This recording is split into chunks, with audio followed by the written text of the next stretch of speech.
Bienvenue. Aujourd'hui, on part à la chasse, Mhm. mais pas n'importe laquelle. Notre mission, c'est un peu de chausser des lunettes spéciales, voyez? Celles qui rendent l'invisible visible. Exactement. On va traquer ensemble 7 fantômes qui hantent nos ateliers, nos bureaux. Des fantômes qui sont bien réels. Ah oui, ils volent du temps, de l'argent, de l'énergie, sans même qu'on s'en aperçoive. Et notre terrain de chasse, il est fascinant. Le monde de l'horlogerie. L'ultra-précision. Voilà. Là où la moindre imperfection, c'est un drame. C'est un excellent terrain de jeu, oui. Parce que cette perfection qu'on voit en vitrine, elle cache souvent une lutte acharnée en coulisses. J'imagine. Et le nom de notre cible, c'est un mot japonais. Muda. Mouda. On le traduit souvent par gaspillage, mais c'est un peu plus profond que ça. En fait, c'est toute activité qui va consommer des ressources. Du temps, de l'argent. Du temps, des matériaux, de l'attention, sans apporter la moindre, mais vraiment la moindre valeur ajoutée pour le client final. D'accord. C'est l'ennemi silencieux, en quelque sorte. C'est exactement ça. Et pour le débusquer, on a une question qui va nous servir de boussole. Une question toute simple, mais redoutable, hein. Laquelle? Est-ce que ce que je suis en train de faire améliore le produit pour celui qui va l'acheter? Ah, ça c'est la question clé. Si la réponse est non, ou peut-être, alors on tient une piste. On est sûrement face à un muda. Prête pour l'enquête? Allez, c'est parti. Le premier suspect, et sans doute le chef du gang, Ah oui? c'est la surproduction. La surproduction, c'est le fait de produire plus que ce qui est demandé, ou de produire trop tôt. Le fameux on fait du stock, au cas où. D'accord, oui, ça semble assez logique. Mais alors, pourquoi on dit que c'est le pire de tous les mudas? Alors, Parce que instinctivement, on se dit qu'avoir de l'avance, c'est plutôt une bonne chose, non? eh ben, c'est justement ça le piège. La surproduction, en fait, c'est un peu la mère de tous les autres moudas. D'accord. Imaginez une manufacture. Elle produit des milliers de cadrans d'un bleu spécifique. Mhm. Ce stock, il immobilise tout. Le métal, les pigments, des heures de travail, de l'espace. D'accord, des ressources bloquées. Voilà. Et si la mode passe au vert la saison d'après, eh ben, tout ce stock devient un coup mort. Et pire encore, en produisant trop, on génère des stocks qui vont devoir être déplacés, gérés et qui risquent de cacher d'autres problèmes. Un effet domino, C'est un effet domino, tout à fait. je vois. Et cette surproduction, elle a une conséquence immédiate. Si on fabrique des pièges dont personne n'a besoin tout de suite, ça veut dire qu'elles vont devoir Attendre. attendre. Et j'imagine que cette attente, c'est notre deuxième fantôme. Exactement. L'attente. C'est le temps mort. Le flux s'arrête, tout simplement. Concrètement, ça donne quoi? C'est un horloger qui attend sa livraison de rubis pour assembler un mouvement. C'est une machine ultra moderne qui est à l'arrêt parce que la pièce d'avant n'est pas prête. Ou, plus subtil, Ou, beaucoup plus subtil, c'est un dossier de validation qui attend une signature dans une boîte mail et qui paralyse tout un projet. mais comment est-ce qu'on peut quantifier ça 1 minute par-ci, 5 minutes par-là? Ça semble presque invisible à grande échelle. C'est toute la difficulté. Individuellement, ces attentes, elles semblent insignifiantes. Mais leur accumulation, elle est colossale. Ah oui? Mm. Quand on observe un processus de A à Z, on se rend compte que sur, disons, les plusieurs semaines que met une montre à être fabriquée, Oui. le temps de travail réel, où l'on crée vraiment de la valeur, se compte parfois en heures seulement. En heures? Oui, tout le reste, c'est de l'attente. Et le temps, c'est la seule ressource qu'on ne peut ni stocker ni récupérer. En parlant de stocker, j'imagine que toutes ces pièces qui attendent, il faut bien les mettre quelque part, les déplacer. Bien sûr, Ça nous amène logiquement au troisième muda, oui, le transport. oui, le transport inutile.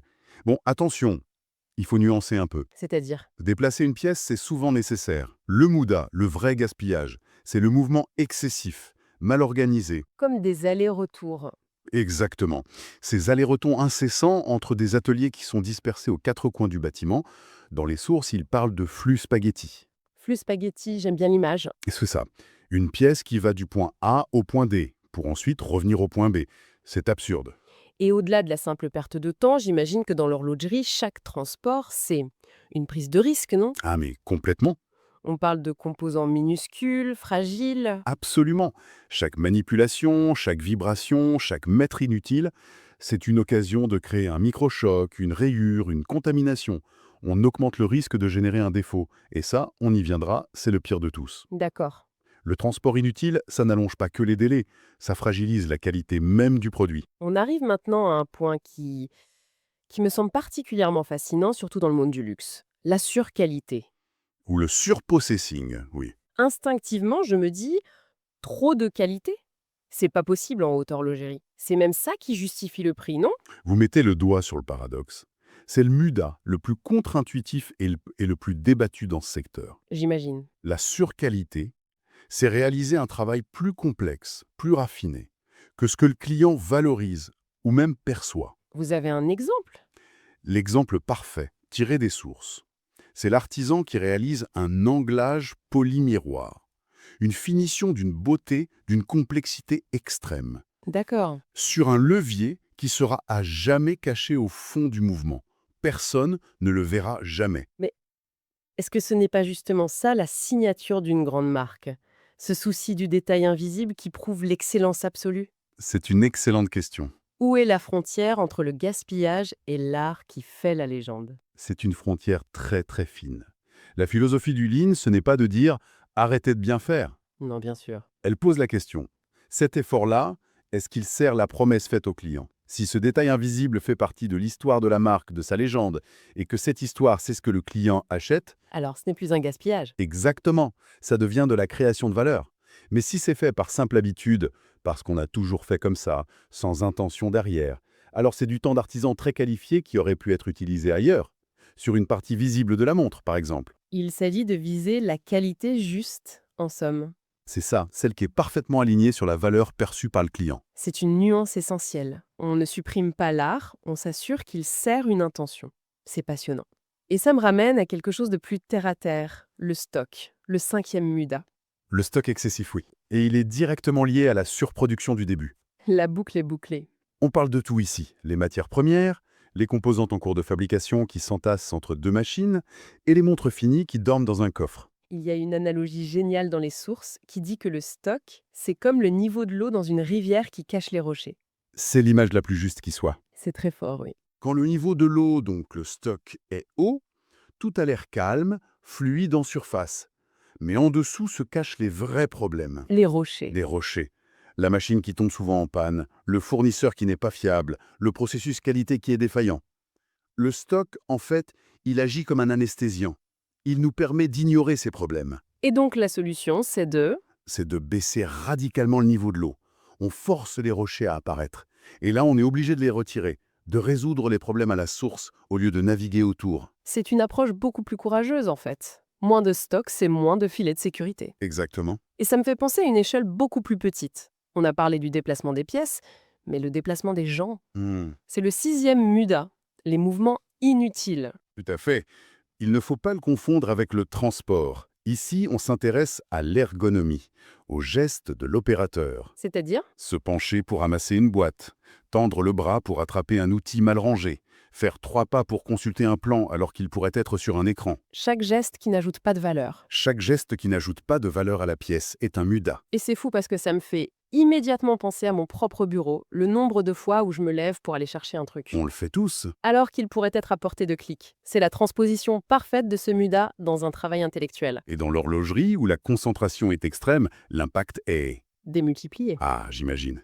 Chaque mouvement superflu, ça brise la concentration. Ça génère une fatigue physique et mentale. Et qui dit fatigue, dit Risque d'erreur. risque d'erreur accru.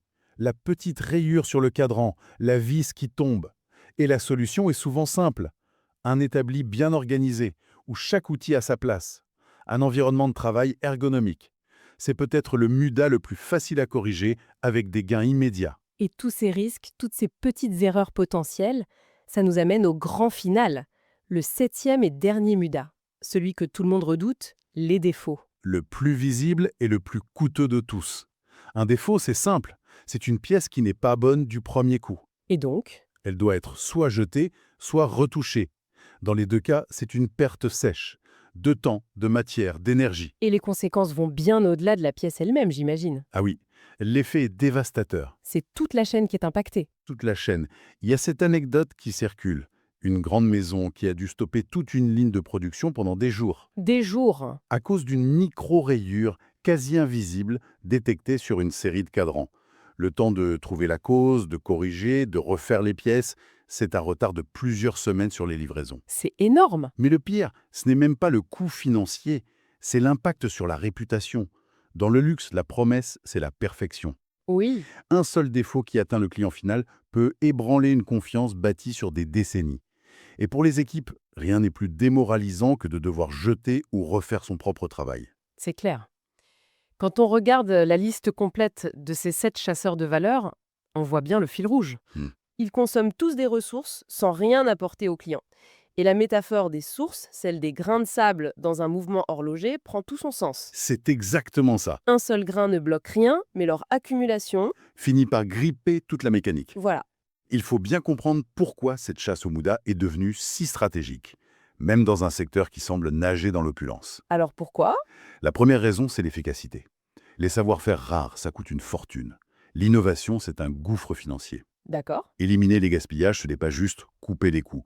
C'est libérer des ressources précieuses pour les réinvestir là où ça compte vraiment. La formation, la recherche? La formation, la recherche et le développement. Donc, ce n'est pas une démarche défensive pour économiser, mais plutôt Offensif, pour pouvoir investir plus et mieux.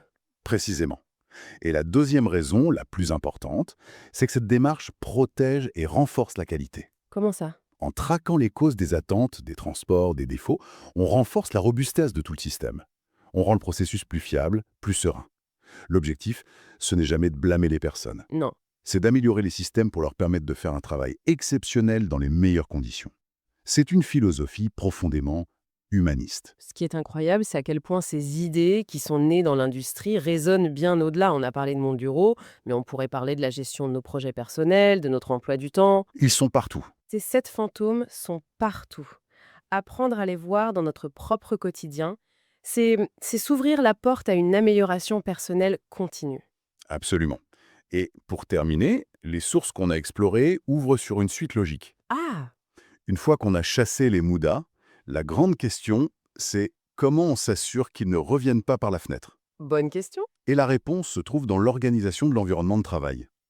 Il existe une méthode japonaise très célèbre pour ça, une sorte de niveau supérieur de la chasse, Qui est? la méthode des 5 S. C'est une discipline pour créer et maintenir un espace de travail parfaitement ordonné, propre et efficace. On dirait bien le sujet d'une prochaine analyse. Peut-être bien. Mais pour aujourd'hui, restons avec cette idée. Si on appliquait cette grille de lecture à notre propre espace de travail, que ce soit un établi, un bureau ou même le bureau de notre ordinateur, quels sont les moudas qui nous ralentissent chaque jour sans qu'on s'en rende compte? C'est une pensée qui pourrait bien changer notre façon de travailler.